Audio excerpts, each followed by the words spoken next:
কৃষ্ণ। জয় গুরুদেব। সর্বপ্রথমে আমার গুরুদেব পরিব্রাজক আচার্য ওম বিষ্ণুপাদ 108 শ্রী শ্রী শ্রীমৎ হৃদণ্ডী স্বামী শ্রী ভক্তি বাস্তব গোবিন্দ মহারাজের শ্রীচরণে আমার দণ্ডবোধ প্রণাম জানাই। তারপরে আমার কুলগুরু স্বর্গীয় কিশোরী মোহন চক্রবর্তী মহাশয়ের শ্রীচরণে আমার দণ্ডবোধ প্রণাম জানাই। পরিশেষে আমার শিক্ষা গুরু শ্রী চণ্ডীচরণ কীর্তি মহাশয়ের শ্রীচরণে আমার দণ্ডবোধ প্রণাম জানাই। এবং দেশে বিদেশে যত সব আমার গৌরভক্ত কৃষ্ণভক্ত আছেন তিনিদের সবাকার চরণে আমার দণ্ডবোধ প্রণাম জানাই। আমি কলাঘাটের খালিনান গ্রাম থেকে দীপালি কৈতি বলছি। আমার গুরুদেবের লেখা গ্রন্থখানি থেকে কিছু কৃষ্ণ কথা আপনাদের শ্রবণ করাবো। ভুল ত্রুটি ক্ষমা করে সার বস্তু গ্রহণ করবেন। হরে কৃষ্ণ। তো গ্রন্থখানি থেকে কিছু কথা বলার আগে আমি আপনাদেরকে গ্রন্থখানি দর্শন করাবো। গ্রন্থখানির নাম হলো ভগবত ধামে ফিরে যাওয়ার পথ। গ্রন্থখানি দর্শন করুন। হরে কৃষ্ণ। দর্শন করেছেন তো এই গ্রন্থখানি থেকে কিছু প্রশ্ন, কয়েকটি প্রশ্ন আমি আলোচনা করব। প্রশ্ন হলো কি না আমি কে, প্রথম প্রশ্ন। দ্বিতীয় প্রশ্ন, আমার আসল বাড়ি কোথায়। তৃতীয় প্রশ্ন, আমি জন্মের আগে কোথায় ছিলাম। চতুর্থ প্রশ্ন, আমি কেন এই জড়জগতে এলাম। পঞ্চম প্রশ্ন, মৃত্যুর পর আমি কোথায় যাব। হরে কৃষ্ণ। তো এই প্রশ্নগুলির উত্তর পরে আলোচনা করব। এর আগে আমি আপনাদের দিকে আলোচনা করছি, শোনাচ্ছি।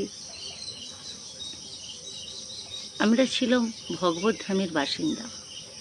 ভগবানের মতো রূপ, চিন্ময় দেহ আমাদের রূপ ছিল, দেহ ছিল। তো ভগবত ধামের বাসিন্দা হয়ে আমরা একটা ভুল কাজ করেছিলাম, মানে অপরাধ করেছিলাম। অপরাধটা কি না, ভগবত ধামের বাসিন্দা হয়ে আমরা ভোগ করতে চেয়েছিলাম। সেই অপরাধের ফলে আমাদের দিকে এই জড়জগতে আসতে হয়েছে। জড়জগতের সাথে আমাদের সাথে কোনো দিন কোনো সম্পর্ক ছিল না। সম্পর্ক কার সাথে ছিল। হরে কৃষ্ণ। ভগবানের সাথে, ভগবত ধামের সাথে। তো জড়জগতে এসে আমাদের কি পরিণতি হয়েছে। প্রথম তো আমরা ভগবানকে তো একবারেই ভুলে গেছি। মায়ার জালে জড়িয়ে আষ্টে পৃষ্ঠে আমাদেরকে বেঁধে ফেলেছে এবং বিষয় সুখে লিপ্ত হয়ে গেছি। যার কারণে আমরা বিভিন্ন রকম তিতাব জ্বালা ভোগ করছি, বিভিন্ন রকম জ্বালা যন্ত্রণা কষ্ট পাচ্ছি। ধরুন যদি কোনো ব্যক্তি অপরাধ করে, গুরুতর অপরাধ করে, তাকে কোথায় নিয়ে যায়, জেলখানায় নিয়ে যায়। জেলখানায় বিভিন্ন ধরনের শাস্তি দেওয়া হয়। সেই শাস্তিটা যা মেয়াদ শেষ হয়ে গেল আবার তাকে নিজের জায়গায় ফিরে আসে। ঠিক সেই রকম যেই জড়জগতের সাথে আর জেলখানার সঙ্গে তুলনা করা হয়েছে। তো আমরা এই জড়জগতে প্রত্যেকে জেল খাটতে এসেছি। কেন না আমরা ভুল কাজ করেছি, অপরাধ করেছিলাম বলে, ভগবানের ধামে থেকে ভোগ করতে চেয়েছিলাম বলে। তাহলে আমরা প্রত্যেকেই অপরাধী। বোঝা গেল। হরে কৃষ্ণ। তো এই জড়জগৎ থেকে আমাদের নিজের জায়গা, নিজের বাসস্থান ভগবত ধামে কীভাবে যাওয়া যায়। যদি আমরা সদ্গুরুর চরণাশ্রিত হয়ে সৎভাবে জীবনযাপন করে, নিজের দায় দায়িত্ব পালন করে, নিজের ভুলটাকে সংশোধন করে ভগবত ভজন সুসম্পূর্ণ করতে পারি, আমরা মৃত্যুর পর ভগবত ধামে চলে যাব, যেখানকে গেলে আর এই দুঃখময় জ্বালাময় পৃথিবীতে আসতে হবে না। বোঝা গেল। তো আজকাল এই প্রথমে এই আলোচনাটা করলাম। এবার আমি যেই প্রশ্নগুলো রেখেছিলাম সেই প্রশ্নগুলো উত্তরগুলো বলছি। ওই উত্তরগুলো ওই আলোচনার মধ্যেই পেয়ে গেছেন। আরেকবার এই প্রশ্নের উত্তরগুলো আপনাদের দিচ্ছি। তো প্রথম প্রশ্ন কি না, আমি কে? আমি হলাম, আমি দেহ নই, আমি দেহ নই, আমি হলাম চিন্ময় আত্মা, যা হলো ভগবান শ্রীকৃষ্ণ বা নারায়ণের অংশ। এই হেতু ভগবান হলেন আমার প্রভু, আমি হলাম ওনার নিত্য দাস। ওনার সেবা করা হলোই মনুষ্য জীবনের প্রধান উদ্দেশ্য। বোঝা গেল? তাহলে উনি হলেন আমাদের প্রভু, আমরা হলেন ওনার নিত্য দাস। প্রত্যেকেরই উচিত ওনার সেবা করা, আমার মনুষ্য জীবনের প্রধান উদ্দেশ্য। এবার 2 নম্বর প্রশ্ন বলছি, আমি এ জন্মের আগে কোথায় ছিলাম? উত্তর বলছি, অন্য জড় দেহে। এইরূপ অগণিত জড়দেহ ধারণ করার আগে চিন্ময় স্বরূপে ভগবত ধামে ছিলাম। আগেও বলেছি, আলোচনা করছি, আবার এখনও উত্তর পেয়ে গেলাম আমরা যে আগে ছিলাম চিন্ময় স্বরূপে ভগবত ধামে। 3 নম্বর প্রশ্ন, আমার আসল বাড়ি কোথায়?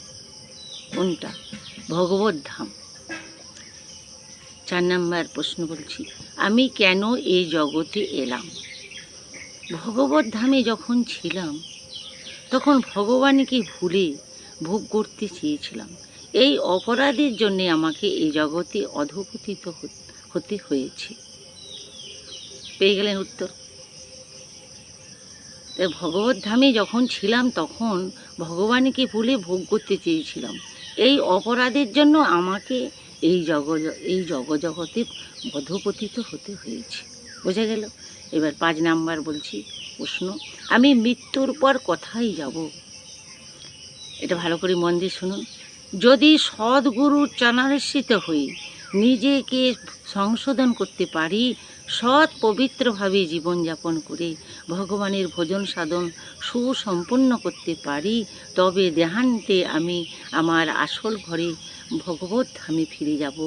আর যদি ভগবানকে ভুলে বিষয় সুখে আসক্ত থাকি, তবে দেহান্তে যমলায় গতি হবে। হরে কৃষ্ণ। তাহলে প্রশ্নের উত্তরগুলো পেয়ে গেলেন, 2 বার করে বললাম। তো আশা করি আমাদের ভগবানের উদ্দেশ্যে যেখান থেকে আমরা এসেছি তিনি কাজ করা আমাদের প্রত্যেকের কর্তব্য। আবার পরের ভিডিওতে আলোচনা করব। এই বলে আজকে কৃষ্ণ কথা রাখলাম। হরে কৃষ্ণ।